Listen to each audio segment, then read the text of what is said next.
All right. Hey, welcome. In this explainer, we have boiled down some of the absolute best advice on communication from the world's top experts, all into one single masterclass. We're going to take you from that moment of fear and hesitation right into a state of total conversational flow. Okay, let's just get right into it. You know that feeling, right? You're in a room, you see someone you want to talk to, and nothing. You can almost feel the word on your tongue, but it's just stuck. That feeling of being totally frozen, it's way more common than you think, and it's the exact barrier we are going to smash through today. So, first things first. If you get anxious about speaking, whether it's to one person or a giant crowd, it is not some kind of personal failing. Not at all. It's a deeply, deeply human experience, and believe me, you are in very good company. Yeah, you heard that right. Research from Stanford found that a whopping 85% of people feel nervous about speaking in public. Just think about that. That means almost everyone, even the people who look cool and confident on the outside, are probably dealing with the exact same butterflies you are.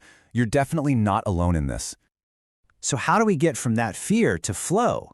Well, here's our roadmap.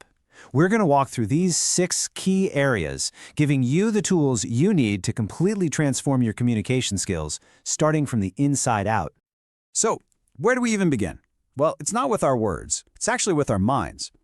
Before you can ever hope to master what you say, you have to get a handle on your internal state. This is what we call the inner game of communication. Okay, so here's the absolute key. The goal isn't to eliminate anxiety, it's to manage it. That feeling is just your body's way of telling you that what you're about to do actually matters. So Stanford's Matt Abrahams gives us 3 brilliant techniques. First, just greet the feeling. Say, hey, anxiety, I see you. Second, reframe it. This isn't some big performance, it's just a conversation.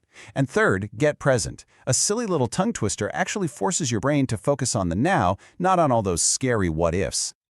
All right, so we've got our mindset in a much better place. But how do we actually, start talking? This next part is all about that first crucial step of breaking the silence. I love this concept from communication expert Malavika Varadhan. She calls it the first word floodgates. Think about it like that.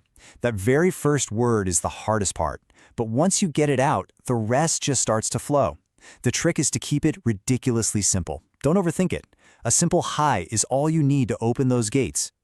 Now, here's some advice that's a little bit bold, but it works. Varadhan says to just skip the boring stuff like, how are you? Instead, ask a real question. She tells this amazing story about getting into a cab and asking the driver where he was from. And that one simple question led to this incredible, deep conversation about everything.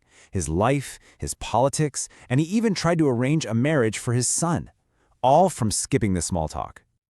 Okay, so you've started the conversation. Awesome. Now what? How do we make it actually count? How do we build a real, genuine connection? Well, it's about combining genuine interest with a really solid foundation. This is such a perfect example of what Varadhan calls compliment immunity. Most people have heard things like, you're beautiful, a million times. It just bounces right off. But a unique, specific compliment that shows you're actually paying attention, that makes someone feel truly seen. It lands with real, genuine impact. And to really anchor that authenticity, sound expert Julian Treasure gives us this fantastic framework. HAIL. The idea is that for your speech to be truly powerful, it needs these 4 cornerstones: honesty, authenticity, integrity, and love. And by love, he just means wishing the other person well. When you speak from that place, people can literally feel it, and they want to listen. All right, so just as important as knowing what to do is knowing what not to do.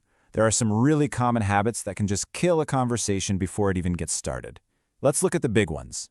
So Julian Treasure calls these the 7 deadly sins. And when you look at the list, it makes total sense, right? Who wants to listen to someone who's constantly gossiping or judging or just being negative? He calls complaining viral misery. It spreads. All these things make you really hard to listen to, and they make it almost impossible to form a real connection. Okay, we're at the final piece of the puzzle. This is the secret weapon. How do you sound clear and smart and put together, especially when you're put on the spot? It's all about having a mental blueprint ready to go. To make this super easy, Matt Abrahams gives us 2 simple, powerful structures you can use anytime. Think of them like cheat codes for your brain. If you need to persuade someone, you just go problem, solution, benefit. If you're answering a question, you think, what is it? So what? Why does it matter? And now what? What's the next step? Having these in your back pocket organizes your thoughts for you so you can sound brilliant even when you're winging it. It's a total game changer. So let's end with this incredible thought. Every single person you'll ever meet is like a book in a massive library. They're a whole, complete story. You can spend your life just walking around looking at the covers, or you can have the courage to pick one up, open it, and start reading a new story. So the question is, what are you going to do?